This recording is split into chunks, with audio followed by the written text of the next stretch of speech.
அசல் ஹோம்ஒர்க் பண்ணு. யாருக்கு பர்த்டேன்னு நீ பண்ண மாட்டேங்கிற?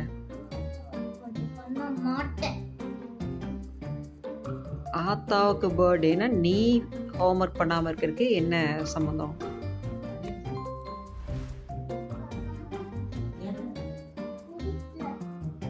என்ன பிடிக்கல?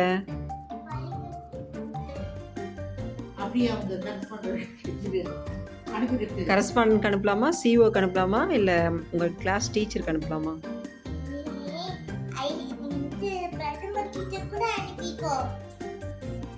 அனுப்புனா இப்படி சொல்லி சொல்லி தானே தினந்தோறும் படிக்காம ஸ்கூலுக்கு போற.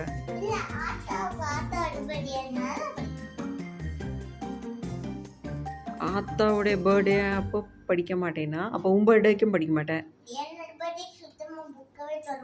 அப்போ உங்க அம்மா பர்த்டேக்கு